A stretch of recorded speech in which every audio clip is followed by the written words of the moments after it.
remember meeting at Phillip Island. I was at Ford Performance Racing and wasn't exactly happy there, and I wanted to move over to the GM side, and I was looking for an oil lubricant brand, and we're in the same boat because we weren't happy where we were, so we wanted to look for a change.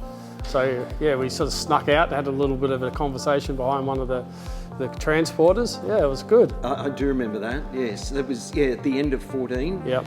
And then we put a deal. I came out to Sunshine, had a look around. I thought, what a great business that's out here, a very family-orientated business like Waverley Forklifts is too, which is head office is in Mount Waverley and a Melbourne-based, and you were Melbourne-based and head office, and I thought, yep, this is pretty cool, and we put a deal together, and then in 2015 it began. Yeah, it was very important for us because loyalty is a critical thing for us with our partners, and being a family-owned organisation, the Fuchs family, it's important for us to find the right partner. And with Team 18, it's been fantastic, 10 years together, which is amazing, and it shows the loyalty between both partners, which is really good.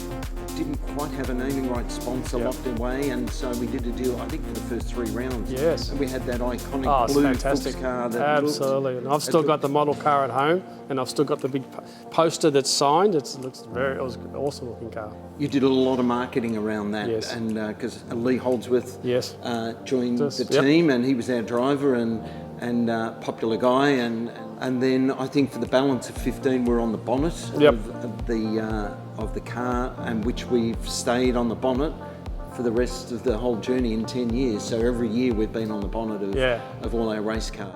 At 16, and I got a bit sick of being a customer car, so we started Team 18 on its own. And I think we rented in Dandenong first, and then the first 9 months or 10 months we rented in Dandenong, and then moved to the current location in Mount Waverley. But it was a bit of a tough year. We had we were going well, but we had a pretty bad accident. Yeah, that was terrible. Darwin. I was there. I was watching it. It was really bad. Yeah, it was frightening. He broke his pelvis. Yeah. He got wedged in between. I think it was James Courtney on the outside, Jason Bright in the middle. Yeah. And they, coming into turn 2-3, they pushed Lee out and into the wall, and he went into the wall really, really hard. Yeah, I was worried. I never forget going to the hospital and the medical centre, and it was pretty horrific. I had to finish that car off, unfortunately. That was the end of that car. I think we continued on with another driver helping us out, Kostecki. Kurt Kostecki, a junior, came on board, and we did 3 rounds, I think, and then Lee finished off the season. And did quite well. So yeah, we were pretty glad to get 16 done, and we moved on to 17. That was the last year of the V8 Commodore. Yeah, so in 17, that retro round was amazing. To see the old half of the old logo of Fuchs on that bonnet, which goes back to the years of Rudolf Fuchs and Manfred Fuchs, who were running the company back in those days, was amazing. It was a really great round to see. And that was the first Newcastle race that year in 2017, and I think we got P4 in that race. It was really good. We were right up there. And for us, we got all of the mining customers in all around Australia came in, and the track was amazing, and just the feel for it. It was a special event, that. So yeah, 2018, we started with the new ZB Commodore. Bit of a tough year in 2018. It just didn't go our way. It was, and sometimes you've got to realise that when you don't go well, you've got to change a lot of things, and I think there was only 1 or 2 top 10s in 18. Newcastle again was a great, it was in the 10, but it was a pretty tough old year there. So we've got to regroup completely. I've got to put a broom right through the whole place and start all over again, and a new team manager, new engineering, and of course the big thing is a new driver with Mark Winterbottom coming on board. And 2019 was very successful, having Mark on board. A lot of profile was really good for us from a branding perspective because he was such a well-known driver in the game. And also we had some fantastic results in 2019 as well. We got that pole position at Tasmania, which was quite incredible. I think we had loads of P4s, just couldn't quite crack the podiums there, but there was a dozen P10s and P5s, and so it was really good, and it cemented the team as a fair income team. Yeah, I remember Charlie for 2019. We always had that conversation because you get to share the other garage with somebody else. And I remember there was so many times the car was doing well and there was pit stop issues and dramas, and then it was, you know, blaming games, who did this and whatever. But you really needed that second car and that second car to make sure you had your own dedicated team to take it to the next level in 2020. I think that was a great investment because I think that really helped Fuchs as well in terms of cement the relationship for a two-car team. Is amazing for us. I think we wanted to go that level as well. So yeah, we had to make that big commitment. I'm over this, and so we made that big commitment to go to 2 cars, which was really exciting. We stepped up with a new line acquisition in 2018, so it was a great opportunity for the second car in 2020. So that was exciting, and it's an expansion of our investment between Fuchs and also Team 18. So it was really cemented the relationship even further.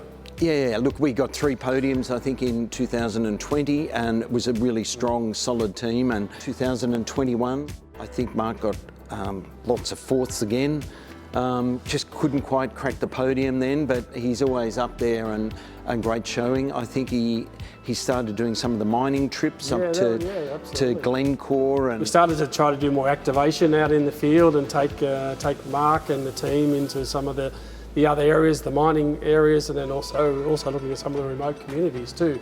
So really show the brand awareness, but also the putting back to the communities. You know, I think that's also important as a corporate citizen. You want to put back to in the regional areas of Australia as well. Yeah, 2022 was the last year for the Gen 2 for us, and our equipment was getting dated. It's time to move on, so we were really excited about going to Gen 3. So results were hit and miss throughout the year.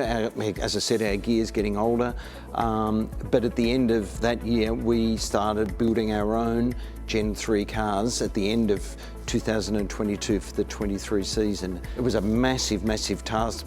Parts were short and everything, but we got it done, and then the first race was Newcastle. Oh, it was amazing to see those cars at Newcastle. Again, Fuchs having all the mining customers coming in, some automotive customers coming in. We had, I think, 100 people on the corporate suite above the pits. It was just an amazing experience, and to see those cars, it was sensational. So off we go racing in 2023, and a really good year. Obviously, the highlight was Darwin. I was there looking forward to the race. Unfortunately, I got the flu.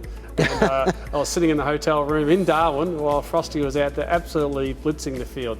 That drive was amazing. He was just in control. He was a fast car. He was never going to lose that race once he got in front, I reckon. We brought our distributors in, automotive distributors in from around the country for a distributor conference. We also had our Top Fuel, Labertina's Top Fuel was there, and also Zappia with the door slammer. And to have the V8 supercar running, Team 18, Frosty winning, and also Zappia won in the drags, and have Labertina, it was just a special weekend for us. At the end of 2023, it was a bit of a tough end to the season, and motorsport is grueling, as you know, Wayne, and it is really tough. So we had to make some changes. I want to be up the front of the grid, so we've had to make some big changes for 2024. And we've decided to bring Adrian Burgess back into the fold. I won a championship with Adrian back in 2010, so he's joined the team.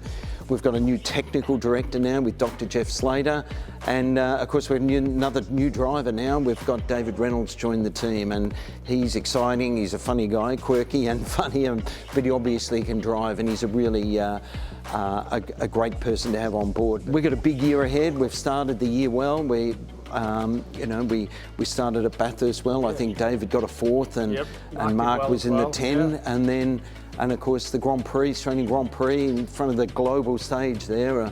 Mark gets a podium in P2 and nearly got P1. He really drove well, but that was pretty exciting.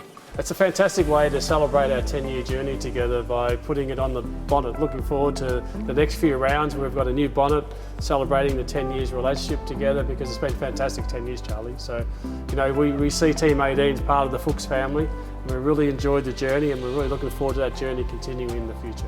I'm really proud to have Fuchs as a partner for engine oils and lubricants for the whole car and team, and also for my Waverley Forklift group as well. We've got a gift to give Fuchs for head office, an actual bonnet, bonnet, a carbon fibre bonnet off the Chevy Camaro, and we'd love to hang that up in Fuchs in Sunshine. It'll be a pleasure to have that there. That's it there. So yeah, really excited about that. Beautiful. That's yours, and but yeah, once again, thank you for the journey. Thank you for being a partner, and let's bring on another 10 years. No, mate, we look forward to future success together. Thanks very much, Wayne.